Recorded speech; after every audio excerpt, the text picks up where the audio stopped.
नमस्कार, news 18 JKLH के social media platform पर आपका स्वागत है। जम्मू कश्मीर की सियासत में अनुच्छेद 370 पर एक नया तूफान छिड़ गया है। सीएम उमर अब्दुल्ला के बयान ने बवाल खड़ा कर दिया है। उन्होंने कहा कि महाराजा हरि सिंह ने ये धारा कश्मीर के लिए नहीं बल्कि जम्मू को पंजाब और हरियाणा के लोगों से बचाने के लिए लागू की थी। सीएम के इस बयान के बाद सियासी घमासान शुरू हो गया है। क्या है पूरा मामला, देखिए इस खास रिपोर्ट में।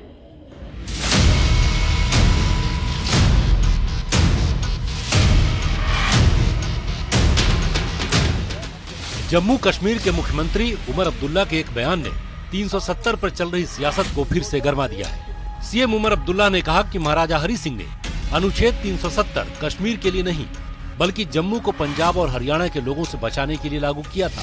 उन्होंने ये भी कहा कि धारा 370 हटने के बाद जम्मू सबसे ज्यादा प्रभावित हुआ है। उमर अब्दुल्ला के इस बयान पर विपक्ष हमलावर हो गया। नेता प्रतिपक्ष सुनील शर्मा ने उनके बयान को खेदजनक बताया और कहा कि धारा 370 एक अस्थायी प्रावधान था जिसे संसद ने हटाया और अब यहाँ सिर्फ भारत का संविधान लागू है। जो मैंने पहले बात की, नक्शा आपने बदला। जो महाराजा साहब ने स्टेट सब्जेक्ट के कानून छोड़े वो भी आपने बदले। हमने कोई नाम नहीं बदला। पठानिया साहब वकील हैं और मैंने पहले दिन से कहा ना, हमें कश्मीर में इतना खतरा नहीं है। वो कश्मीर पहुंचते पहुंचते उनको जम्मू से गुजरना पड़ेगा। अरे अब चिंता है। मैं बताऊं क्यों, ठहरे ना। चिंता है, आप नहीं हैं। अरे ना, इतिहास समझिए। जब महाराजा बहादुर ने स्टेट सब्जेक्ट का कानून लाया वो हमारे कश्मीरियों को बचाने के लिए नहीं था जनाब। वो जम्मू के लोगों को पंजाब के लोगों से बचाने के लिए था।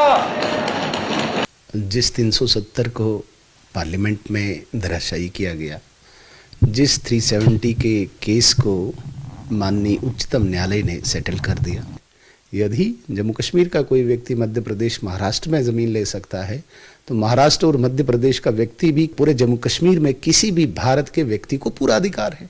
आपको भी पूरा अधिकार, उनको भी पूरा अधिकार। 370 के आने के बाद पहली बार जम्मू कश्मीर में संविधान लागू होने के बाद इक्वल राइट्स सबको मिले हैं। जो राइट्स प्रधानमंत्री को वही राइट्स एक आम आदमी को।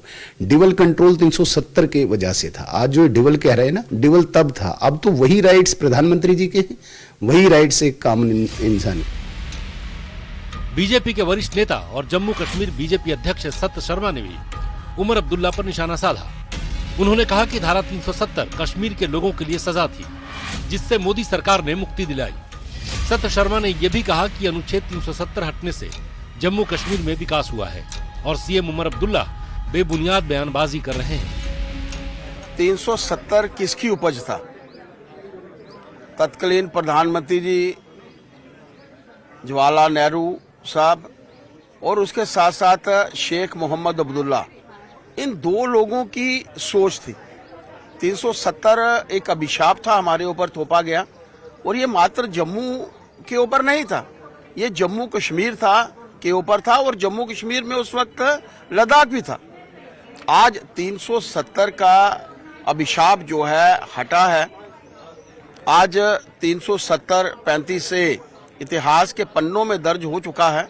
यही तकलीफ बार बार नेशनल कॉन्फ्रेंस के नेताओं को होती है, जो अल्फाजों के रूप में उनके माध्यम से जो है वो बाहर आती है। हरियाणा के मुख्यमंत्री नायब सिंह सैनी ने भी उमर के बयान पर प्रतिक्रिया दी। उन्होंने कहा कि अगर राजा हरि सिंह ने सिर्फ जम्मू के लिए फैसला लिया था तो फिर पूरे जम्मू कश्मीर पर 370 क्यों लगाया गया। उन्होंने नेशनल कॉन्फ्रेंस पर कांग्रेस के साथ मिलकर राजनीति करने का आरोप लगाया। नहीं, फिर ये धारा 370 जम्मू कश्मीर पे क्यों लगा रखी थी? वो कह रहे कश्मीर पे नहीं लगाई थी, जम्मू पे लगाई। नहीं। फिर अगर ये बात है तो उसका विरोध क्यों कर रहे? उन्होंने तो यहां तक कहा, उनके पिताजी ने, फारूक अब्दुल्ला साहब ने, कांग्रेस भी मिली हुई है, कांग्रेस ने भी कहा था कि धारा 370 को, जो शब्द उन्होंने बोले थे कि अगर यहां पर ये धारा 370 को समाप्त कर दिया तो खून की नदियां बह जाएंगी। ये फारूक अब्दुल्ला के बयान है। धारा 370 हटाए जाने के बाद अभी भी उसको लागू करने को लेकर बयानबाजी होती रहती है। लगता है कि अब उमर अब्दुल्ला ने 370 पर एक अलग बयान देकर आग में घी डालने का काम कर दिया है। बीजेपी इस मुद्दे को लेकर हमेशा ही संवेदनशील रही है और इसीलिए वो पूरी ताकत से उमर अब्दुल्ला के बयान के बाद हमलावर है। Bureau report, news 18 JK।